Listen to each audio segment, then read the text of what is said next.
Good morning, everybody, and bless all of you who've got up early in Greece to attend a discussion about Arctic resources and security. My name's Andrew Mueller. I'm the host of the Foreign Desk on Monocle Radio. We've been making an episode, actually several episodes here this week.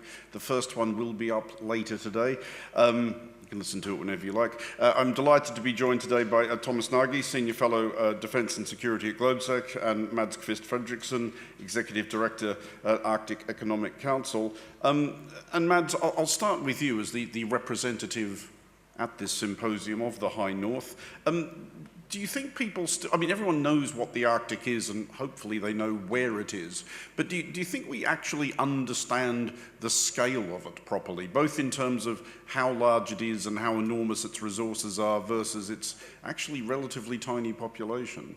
I thank you for this question, and I think we are starting to understand it, thanks to Donald Trump. So if you go back in time, like if you Googled the Arctic, you see polar bears and you see glaciers, and that was people's visions of the Arctic. Whereas the truth is 4% of the Earth's surface, so it's quite a big area. The ocean, Arctic Ocean, is 6 times bigger than the Mediterranean Sea, so it's also, there's a lot of ocean around there. But there's only 4 million people living there. So it's a vast area with few people, but what it does have is, you know, when you buy a house, you always look at location, location, location. It has a very strategic location. It has a strategic location for Russia. 50% of the Arctic is in Russia. The whole coastline has a strategic location for the US because of Greenland, that they want to have military bases there, but also because of Alaska, 4 kilometers between Alaska and Russia. And then it has strategic meaning because of its resources. So the Arctic region, what is exporting is, number one, fish to feed the world. We need to eat a lot more seafood, and most of the seafood is exported. Number two is energy. Most of what Russia's economy is driven on is Arctic energy in many ways, but it's also renewable energy.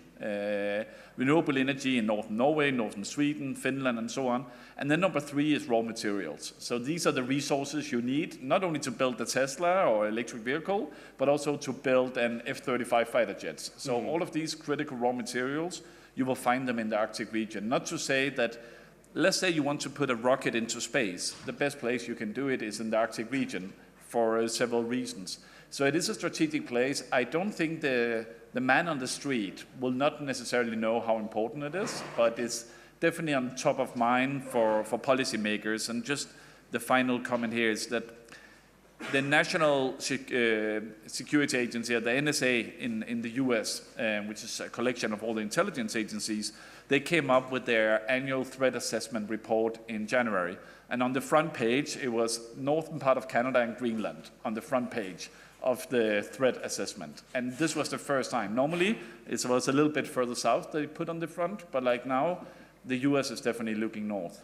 Well, indeed so. And on that thought, Thomas, because this is a question that is, I'm sure, preoccupying a lot of governments in that part of the world, and it is a question that I'm sure that they didn't think until a few months ago they would ever have to think about.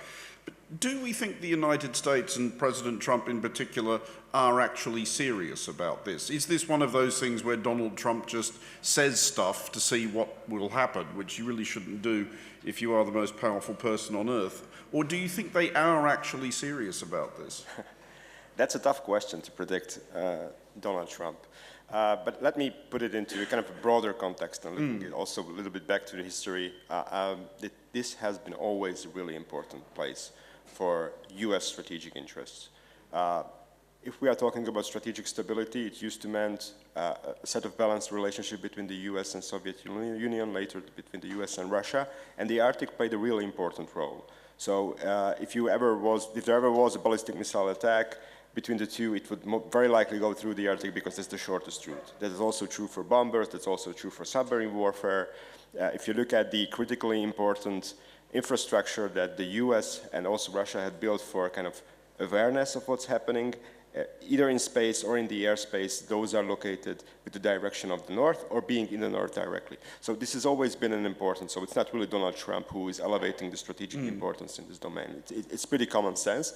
And if you look back to history, there have been actually moments where the US was trying to find avenues how to acquire something, how to kind of increase its presence. President Truman tried to buy Exactly. Greenland at one Exactly. point. I think that's probably the most tangible historical example after the Second World War, because even at that point they understood how important, critically important, this will be in the future, and that was, I think, a 20th century mindset. We moved even further. We have China in the mix, but we also have a technological progress that is, I think, making the High North even more relevant. And if you have a changed geography of High North and better accessibility, which inevitably I think we will have, that's kind of further increasing the strategic importance of the region.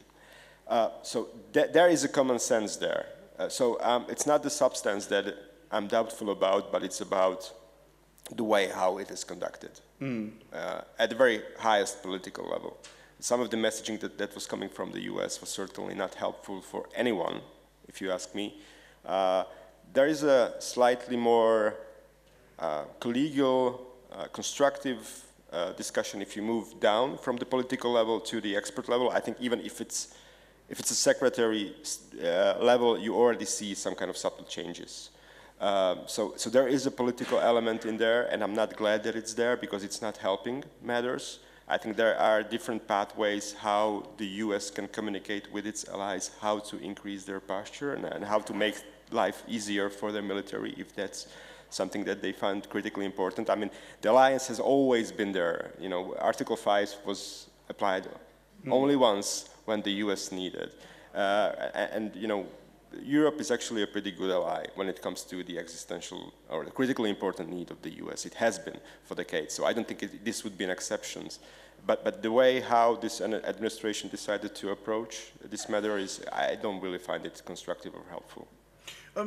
Mads, do you worry about the further fracturing of that collegiate aspect of Arctic diplomacy? Because I can remember, I think we spoke at the Arctic Circle Assembly in Reykjavik, not last year, but the year before.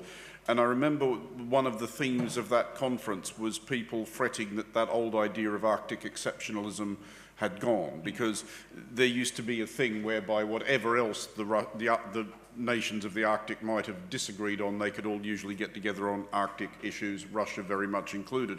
But I spoke to so many people at that gathering who said that professional, informal contacts with the people they thought of as their Russian colleagues had just stopped. So do you fear that something similar might happen with the United States as well? So it has been called the region of exceptionalism because there was no conflict. And I think it has been simplifying it a little bit. And so it goes back, like the Russians themselves call it the territory of dialogue, and we have borders traveling, or we travel across border. 1987 there was a so-called Murmansk speech that was about peace and understanding starting in the Arctic.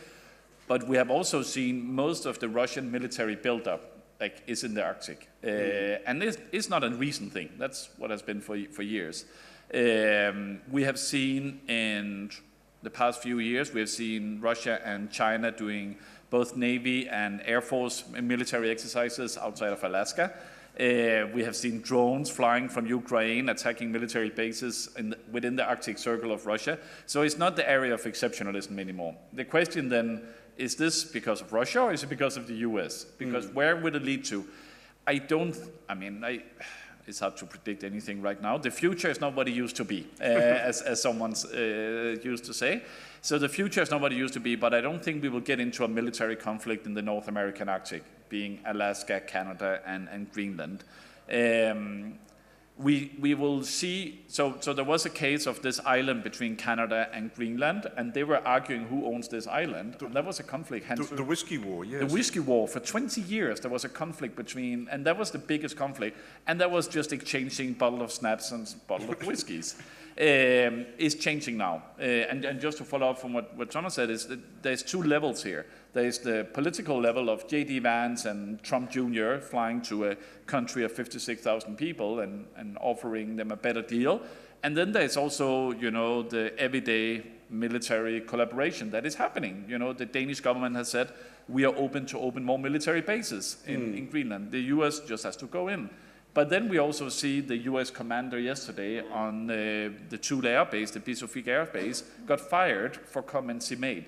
So the question is, who's going to win this game? Is it going to be the generals, or is it going to be the politicians? I mean, Thomas, given all of that, is the further and indeed possibly extremely serious militarization of the Arctic inevitable? Because the obvious point of contrast is the Antarctic, where everybody agreed a long time ago, we're not going to do that here. This will just be for, entirely peaceful scientific research purposes. And I know the Antarctic is a lot further away from where anybody lives than the Arctic is, but there's not really much chance of any of this trend going backwards, is there?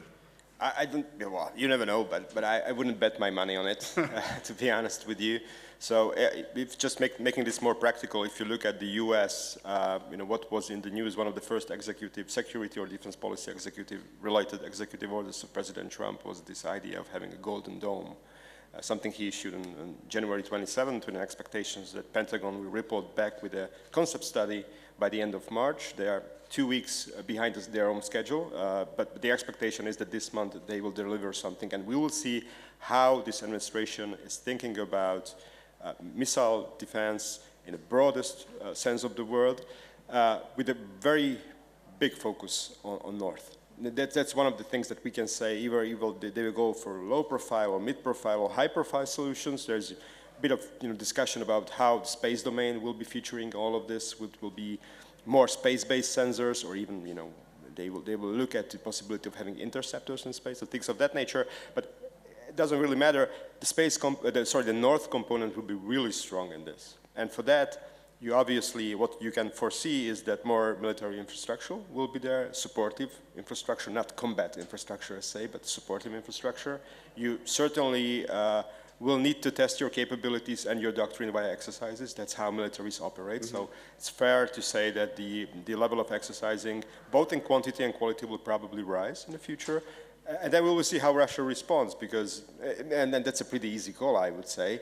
The more interesting question for me, how China steps in, declaring itself as a near Arctic nation, or thinking about the Arctic region for at least 6 years conceptually, producing kind of thoughts of how they might be involved in the region, and obviously for the short to mid-term, I would say strategic cooperation with Russia is the way to go for them. So this might be a bilateral set of relationships shaping the security in the Arctic, but it might be also a trilateral in future if the Chinese posture will rise more preeminently than we foresee now. Because my expectation is that in the short to mid-term it will be mostly bilateral, but what comes after we will see. And it also depends, how significant progress we will see in the area of energy infrastructure, because that will bring in the attention of the security apparatus. And I just want, so it's interesting with China, because what we saw with the peace negotiations in Ukraine, and when the Russians came out, when they first started, they said, we might have a first deal on Russian oil, and that the Americans will be able to buy cheap Russian oil from the Arctic. And some people have been speculating this is also a way for the Americans to get China out of the Russian Arctic. So maybe China will start investing, US will start investing in Russian LNG, Russian oil, that most of it is in the Arctic, because right now it's just China there. And so there might be something happening in Ukraine and something happening in China will play out in the Arctic, and this is already what we see, and it's going to happen around resources. I mean, another example is the Trump administration is talking about minerals in Ukraine, in Canada, and in Greenland. Two of them are northern places. And again, this links up with China. China has a monopoly on almost all the rare earth element processing that you need. So the US is fighting China in other domains at the moment, and a lot of this is around resources. And just a quick follow-up on what Tomas said about infrastructure. There needs to be a massive investment in infrastructure in the Arctic to achieve all of this. And it will be dual use, 100%. Subsea fiber optic cables, deep sea ports, situational awareness with satellites. So there will come a lot of investments in the north. And the question then, can these small Arctic societies bear the burden themselves? No, that's why they need to work with with other nations to develop this infrastructure, for example, around shipping. But Thomas, I'll come back to a couple of those points, but on the subject of, I guess, irreversible trends, Thomas, do we have to get used to the idea that there is just going to be a fairly unruly scramble for resources in the Arctic? I mean, is there any, because obviously there are questions of how environmentally important the Arctic is as well. Is there going to be any prospect of protecting it? Well, that's a possibility, but not a necessity. I think we can still shape the future, and also in a constructive and normative manner. I'm looking more at the security side of the things, and one of the interesting elements is that we don't really have a mechanism to deal with really security issues that are particularly Arctic related. We have the Arctic Council where we kind of streamline certain kind of cooperations and discussions, but it's not really touching military affairs because it was designed not to do so. We had a NATO-Russia Council which could address this issue because with Finland and Sweden joining the alliance, essentially the Arctic region is Russia and NATO region, I would say, but the NATO-Russia Council is not working either. So at this moment, we are in a moment where it's pretty difficult to shape and pretty difficult to shape the discussions about strategic stability because we don't have a mechanism for that. And the overall political situation is not really conducive either. So at this point, I think it's more rational to think that nations will, in the foreseeable future, develop the capabilities and resources that fit into their kind of national needs and priorities. And then we will get to a point when we will see the first kind of conflicts appearing. And the question is that when that happens, and it's, for me, it's a bit difficult to foresee whether it's going to be in 5, 10 years or when exactly, but what will be the situation at that point? Will we go for a conflict of some kind, or will we work and aspire towards a mechanism how can we deal with this kind of issues on the longer term? Because that mechanism is currently missing now. But Mads, as somebody who actually lives in this region, do you fear where all this is heading? Because it's easy to see what the dynamic will be like. You will have the Scandinavian nations who always see themselves as punctilious, rules-based order kind of countries who like to do everything properly, and who see themselves not unreasonably as the custodians of the Arctic. But they will be trying to, I guess, referee this enormous scramble between certainly at least two superpowers, Russia and China, whose interests in the rules-based order are variable, plus also the United States, which might also have given up on such things. I mean, it's hard to see how this leads to any good outcome for the people who live there.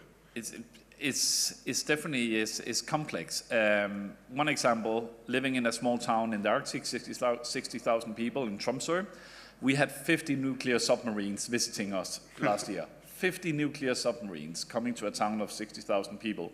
We have aircraft carriers coming inside the Arctic, and then we also have a lot of Russian fishing vessels with a lot of antennas on sailing around our waters all the time, and we had a few subsea fiber optic cables being cut in the past few years. So it is impacting the local communities, this hybrid warfare, call it whatever you want, and it will escalate, and in the old days, if you go back 5, 10 years, the Arctic states, especially the Nordics, would say, the Arctic is our turf, France, EU, Germany, etc. should stay away from it. It is changing a little bit now. Germany came up with an Arctic strategy that was primarily about defense. 4 years ago, it was just about climate and environmental protection. France, Netherlands, Italy, all publishing Arctic strategies. Poland is publishing Arctic strategies. And it's actually being a little bit more welcome now that the European Union allies are seeing the Arctic as more than just a protected national park. Because we realize these small nations, like 300,000 people in Iceland, cannot stand alone. They don't have a military. So 5 years ago, yes, they would say, no, we don't want anyone else to interfere. We don't want anyone. The question is, can you avoid it? And you probably can't avoid it. So now the question is, how do you deal with it? I must say, though, there are still governance procedures in the Arctic. It's not the Wild Wild West. There are still, the Arctic Council don't make hard law, but there are strict borderlines and negotiations. So there are still negotiations happening with Russia, with China, for example, on fishing.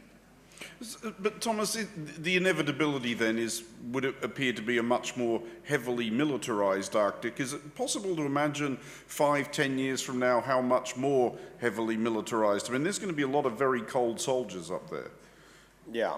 Well, I mean, there's a number of projects that might come into play. So if you look at the US activities up in the high north, it's usually in the space, air domain, and you have ground-based installation that support those kind of missions. But maritime activities are usually conducted from the distance. The question is whether this is sustainable. With an increased military footprint, shouldn't have the US a devoted specific Arctic deep sea port that would become the hub for all these kind of missions. And there it has been under the consideration that Alaska might provide such a place for future. If that happens, that will be a significant posture shift, because if it happens, there will be no backward movements. If you make that into your doctrine, if you execute that policy, if you build up the infrastructure, that is there to stay for decades, at least. So that will happen. There is a progress that I have said, mentioned previously on this kind of broader missile defense activity or protecting our skies, because we actually witnessed either in the Middle East or in Ukraine how important it is to have capabilities that can deter the adversary from utilizing missile technology against you, in striking you. I think Ukraine is a really good example of how much Russia relies on something like that. So offsetting that advantage that they have is really important. So we will have more capabilities definitely there placed in the high north. So it will attract resources. If you look at the current budgetary allocation, there isn't that much money going into high north from Pentagon budget, but that might very likely change if the infrastructure will move northwards. That will have a snowball effect, and there will be more and more attention given to it. And the fact that the colleague mentioned in the beginning that when you have the annual threat report, intelligence estimates, which is a collective paper, and when there is a picture depicting the Arctic, that's a very telling thing, how the bureaucracy itself thinks about the importance, not the politicians, because they are not usually the ones who make these kind of choices. So that's a subtle sign, but a very telling sign. Mads, I want to bring it back to those Scandinavian countries which have always, and again, not without reason, seen themselves as the custodians of the Arctic. There's been a lot of talk at this event and all across Europe over the last few weeks, and it has only been a few weeks since Donald Trump was sworn back in, about how Europe has had to adjust very, very quickly to an extraordinary upending of its assumptions. Do you see any of that kind of urgency among the Scandinavian countries thinking about the Arctic? Let me give you probably the best example. So let's go to peaceful Finland. They decided a week ago, 10 days ago, to leave the Ottawa Convention. And not many people probably knows what the Ottawa Convention is, but it's putting landmines to defend yourself. So, and Finland is a big Arctic country. They have a long border with Russia. And they have decided that, I know we are a Nordic country. I know we don't like landmines, but right now the world is different. So they have left the Ottawa Convention. That's one example.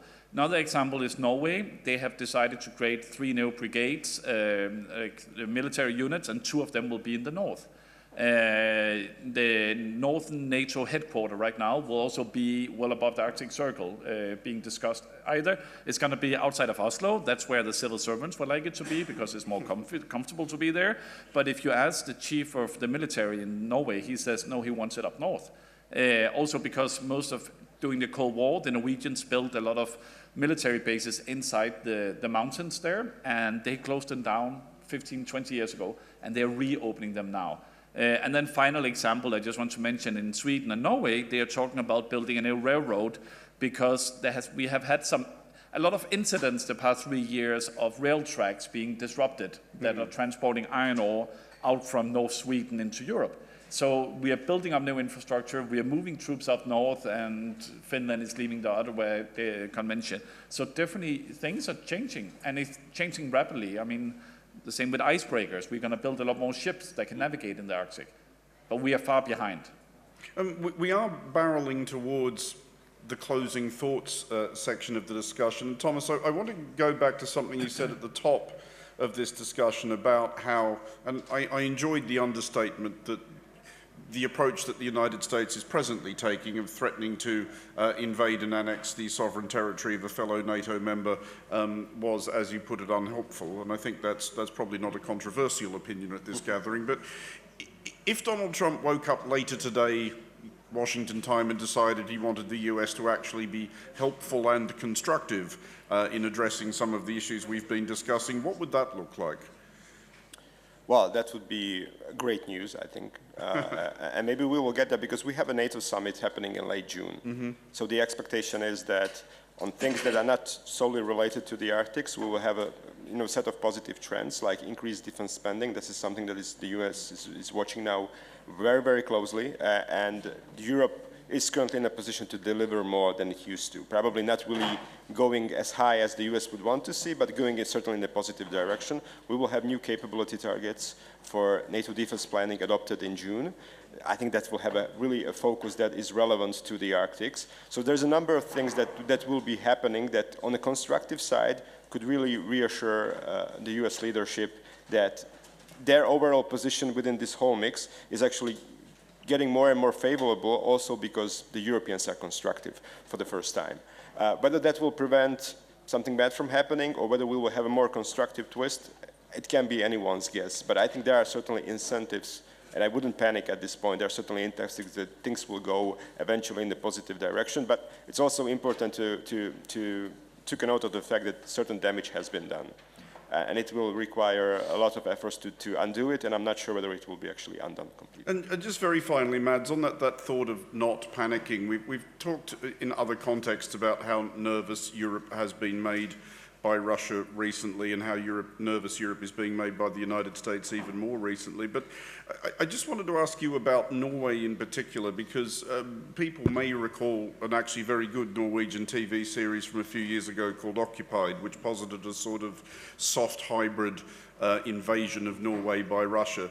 It's been a bit of a hobby of mine in recent years asking Norwegian politicians what they thought of it. They all pretend they never watched it. How nervous is Norway in particular right now? So in the northern part of Norway, the Norwegian government has decided, since the Cold War, not to have any NATO exercises close to the border because they do not want to provoke the Russians. The Russian fishing vessels are still allowed to dock in Norway. The border to Russia is still open. You can take a car driving over between Norway and Russia. I mean, the Norwegians have a very different approach, but that's also because they're not a member of the EU. It's a different situation. I do think that the fact that Sweden and Finland is joining NATO means that Norway will also change. But this is not only about what's like geopolitics, it's also about families. You got traditional reindeer herders who are traveling across borders. You got family, you got people married with each other because in 45, it was the Soviet Union who liberated Northern Norway, and people are still remember that. So it's complex because it's family patterns, not only geopolitics. Mads, Qvist, Frederiksen, Tomas, Nagy, thank you both very much, and thank you all for listening.